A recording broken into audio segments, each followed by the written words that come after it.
because the one thing I battled with black growing up was I always wanted to be like my dad. But it was always my hurdle because I could never be him. Sure.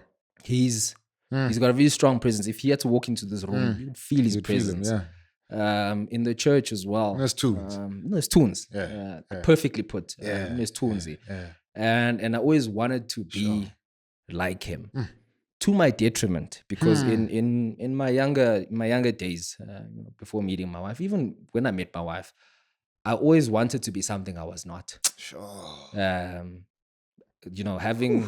Having this, because my dad was married to my mom for over 20 years, and this is how he was, and because of that, the relationship worked. And not realizing that I'm putting myself in shoes that I don't fit in, and I needed to take a step back and adjust. Living with my uncle for that year was probably one of the best things that could have ever happened for me, because it helped strip away things that were, call it, holding me back. Sure. It taught me that you can still be firm as a man, but have a bit of tenderness. You can still lead, even though you've got a soft voice. You can still, it's such a, what's the word? What's the English word? You can have a loud voice, but it's still being soft. And it still have the authority to carry your message through. So I was blessed to have these two very incredible men. Learn from them. Grew up being raised by my dad, and for a year coming to Joburg. When I got to Joburg, I remember a funny story. I was stuck at work. I'm an intern. I don't have a car. It is pouring. Sure. My manager's like, "We'll get an Uber for you." I'm like, Uber. Nazi cab, Gazamo from Ladysmith. They're like, they're gonna get an Uber for me. Sure. But bang request Uber. I get in. I'm like, okay. This guy knows my name. He's like, "Hey, Lindo, Gunjan." I'm like, hey? How does he know my name? This is 2017. This is 2017. It's crazy. You know, when you're from a small town, you don't realize like there's a lot of things that you don't know. We get in the Uber. I go home. Where was I going to with the story? I get in the Uber, go home. Where was I with this? It is learning. You're setting up the difference between your dad and your uncle. And what how you've occupied that middle. I get in the Uber. I get home. And the conversations that I would have with my uncle. Stripping away this macho-ness or bravado that that I had. Sure. But still being able to be strong, be masculine. It was a massive blessing for me. Sure. And I think in time when I found who Lindo is down to the core, things got better with my wife, even my girlfriend at the time. At some point she had to move to Cape Town. Sure. But because we had established a strong base, we made the distance work. Sure. And she moved back to Joburg, and life was still good. Sure. Yeah. So those are the two gentlemen that I would credit and say I've learned from. I had the privilege of learning from, which is not a privilege that everybody has. No. Case in point, my dad grew up without his father. Yes, he had Obaba Mkhulu and Obaba Mncane there, but it's not this. It's not the same. No. It's not the same. And when he grew up, he always said to himself, he's not gonna, put his kids through the same thing where dad is not around. Yes, I always laugh and say to my kids, like, I'm able to go to afternoon sports and be present at like school gigs. We couldn't be in that position growing up, but not to say I'm taking anything away from him. Yeah, sure. But he always said, when I grow up, when I have a wife, when I have kids, I'm going to be present. So I'm grateful. That's dope, bro. I'm grateful. Yeah. No, that's good, man. I'm quite keen to explore that some more.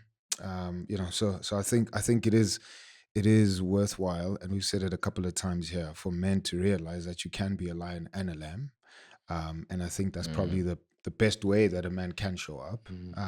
So if you're too much of a lion, man, you might step on toes without even realizing. Yes. You just we blinded to our own blind spots, and we don't know until somebody comes from the outside to be like, hey, I think that's a blind spot. If you're too much of a lamb, man, you might not have the the necessary tools to kind of rein in the people that you're leading. Especially when there's danger, So I think having to embrace both, knowing at what times to tap into the other, because there's other times where you just need to be the lion, man, and be like, hey, we need to call this in and rein it in. In fact, there's a guy, he's a rapper, author, podcaster, KB, and so he describes a situation where he was at the park with his boys. So they both at that point probably under the age of 6, and so he keeps telling them that when they're at the park and he calls them, let's say they running off, whatever, he said to them, don't question why I'm calling you. If I scream your name, don't ever, especially in the park, don't question why I'm screaming your name. At that point, do what I'm telling you. And they, these kids at that point always want to ask why, right? You shot at us, why? Is that right? Why, daddy? Yeah, right. So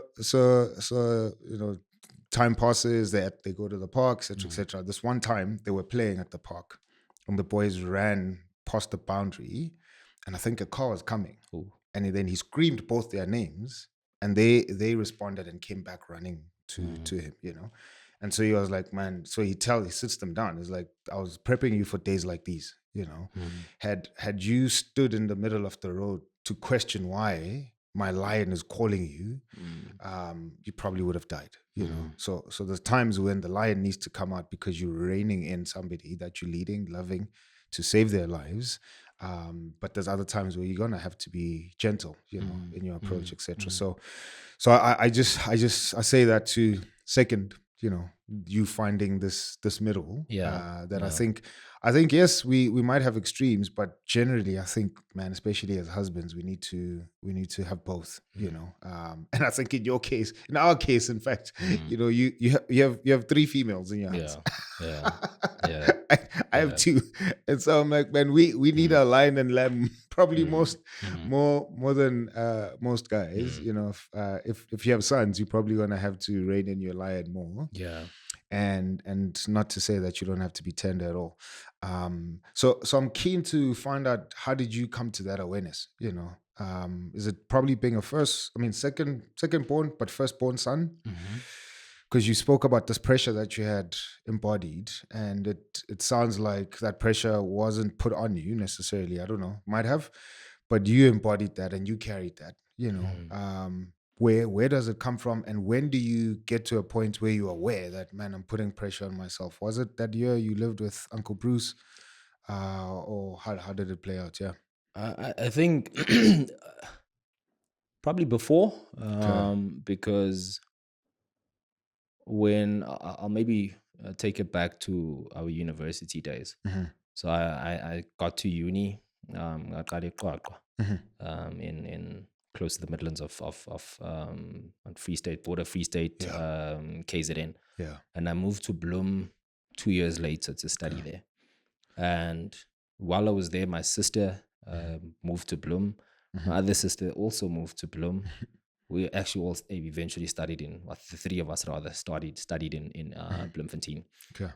And I felt as if I had a responsibility to almost, I think, even more than being an older brother, but almost be a father to them, without realizing that. Was your mother still alive at that point? Yeah, my mom's still alive. My mom passed away 2021. Okay. Without realizing that I am damaging the relationship with my siblings, and I realized this late in life. They didn't need another father. Dad was there. but they needed an older brother. I do have that regret. Looking back to say I perhaps maybe could have, done better. But again, I think the difficulties, like I was saying, I realized when I lived with Uncle Bruce that I don't need to be my father. I am enough being myself. And did you know yourself? At the time, no. Okay. At the time, no. Battled a lot with it. When you get to work, I've always had like, not to blow smoke up my own ears, but I've always had potential in a lot of things. When I got to work, you see something, you try and optimize it, do it better. Yeah. And by doing that, they give you more responsibility. You're capable. Yeah, you're capable. Let's give you more responsibility. I was tasked with doing more, and without realizing, I mean, at some point I was traveling between Cape Town, PE, KZN, back to Joburg, circling in like literally every second weekend I was traveling. I mean, I'm young at the time. Yeah. And I realized I battled a lot with, knowing who I really am. I had an incredible, we still keep in contact. She was the managing director of the company I worked at the time. Incredible lady. And she had so much faith in me. She set up sessions for me to see, I don't know what to call them, a life coach. And this person asked me a question that literally left me, I'm like, okay, how do I answer this? We get asked this a lot. If you're going for an interview, they'll ask you, so tell us about yourself. And she asked me, so who is Lindo? Loaded, man. And I gave her very, on the surface, answers. And she's like, let's go deeper. And I realized that I was a reflection, if that's the right term to use. I was a reflection of my father. And I was not really living who I really am. Sheesh, man. Hey, thanks for tuning in. There's more in that conversation. If you want to check out the full episode, click on the video right now or the link in the description box.